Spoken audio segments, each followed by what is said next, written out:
अर्थमंत्री मोदी सरकार अर्थमंत्री भाव नवम थर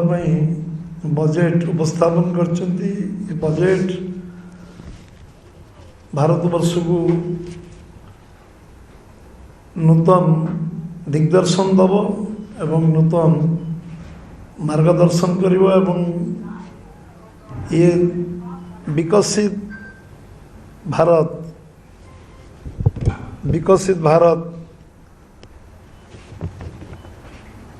2047 से ये गोटे बड़ फाउंडेशन तार ये बजेट निश्चित भाव निश्चय छिड़ा हम ए सन्देह ना जिते प्रशंसा कले बजेट कम हम कारण ये एक समयोपयोगी बजेट एवं भारतवर्ष को 3 नंबर अर्थनैतिक राष्ट्र में परिणत करने ये बजेट निश्चय सहायक हम। ये बजेट आम युव समाज युवक महिला एवं कृषक एवं साधारण गरीब लोकों उद्दिष्ट बजेट। ये बजेट रे आमे बजेट को गोटे चिराचरित बजेट भाव में आगुरी भावुले ये गोटे विजनरी डॉक्यूमेंट कहले चलो। ये समस्त गोटे डायमेंशन नुआ डायमेंशन रखुवा बजेट। एथिरे आमर सबु वर्गर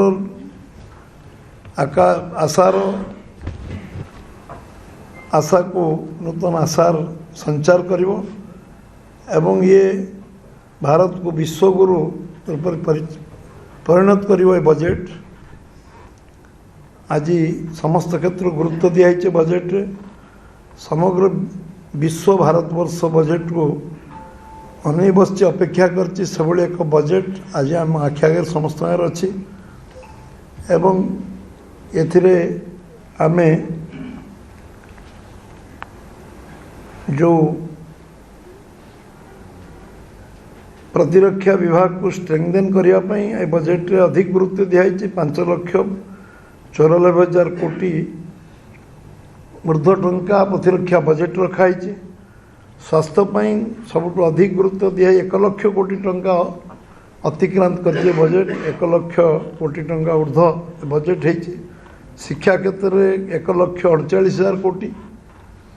एवं कृषि क्षेत्र में 1,62,000 कोटी ग्रामीण विकास क्षेत्र में 2,73,000 कोटी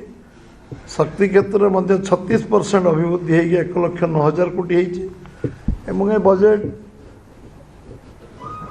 गोटे सामग्री विकास पर गुरुत्व स्थापन करछि एवं समस्त सबु सेक्टर जो जमी आज आमे स्वास्थ्य क्षेत्र में आज कैंसर टू आरंभ करी डायबिटिक टू आरंभ करी जिते जो आज ये व्यवस्था अच्छी जिते कम पैसा हो पार बजेट प्रावधान अच्छी एवं एथिरे जो नित्य व्यवहार जो जिनस रेट कम करिवारे बजेट। ये बजेट निश्चित भाव में सबु साधारण लोकंकर जो अपेक्षा थिला से द्रव्य सस्ता हवा ये बजेट है। कैपिटल एक्सपेंडिचर 12,00,000 कोटी टंका जो एक्सीड एवं एटा सोशल सेक्टर एक्सपेंडिचर बढ़ी एवं गोटे भी कौन योजना केंद्र सरकार बंद करना इतपाई आमे केंद्र सरकार को जिते धन्यवाद देवा कम हम। बायोफार्मा शक्ति जो थे कि ओडिशार संभावना को आमे ओडिशा सामग्रिक भाव में ये बजेट रे प्रभावित सबु क्षेत्र में आमको बेनिफिट मिलिबो। बायोफार्मा ये सेक्टर को अधिक गुरुत्व दिखाई एवं आमे 3टा ऑल इंडिया इंस्टीट्यूट आयुर्वेदिक जहाँ आईएम्स भली 3टा इंस्टीट्यूट एवं ये करने पे घोषणा आज होती आयुर्वेदिक को एवं भारतवर्ष विश्व जमती आमे मेडिसिन तैयारी करिवार आमे तृतीय देश एवं संभावना अच्छी आमे एक नंबर देश होगा जो प्रक्रिया ये बजेट सहायक हम जो आमे बायोफार्मा एवं ये आयुर्वेदिक रे आमे जेहेतु आमे आमे नेचुरल कंट्री नेचुरल आम देश एथिरे आमे एक नंबर देश होइकी बाहरिबा एवं आमे सारा विश्व को आयुर्वेदिक रे आमे मार्गदर्शन करवा ये कारण ये भली एक बड़ पदक्षेप मोदी जी नेतृत्व सरकार नहीं एवं तीनोटी केमिकल पार्क होगापी जो नीतिगत निष्पत्ति नहीं आम स्वागत करुचु कारण ए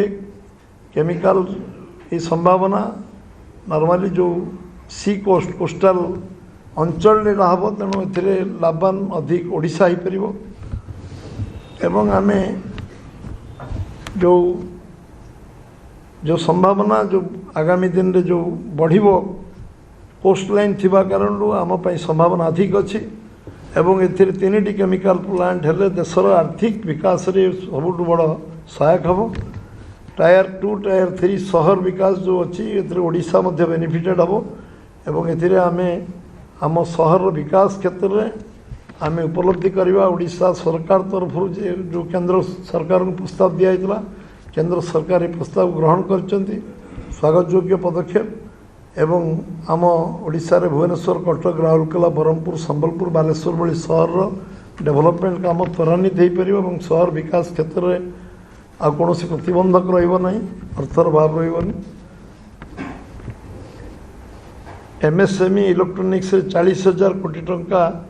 व्यवस्था बजेट प्रोविजन कराई ये परिवेश अनुकूल अर्थनीति रे बजेट एवं एथिरे आमे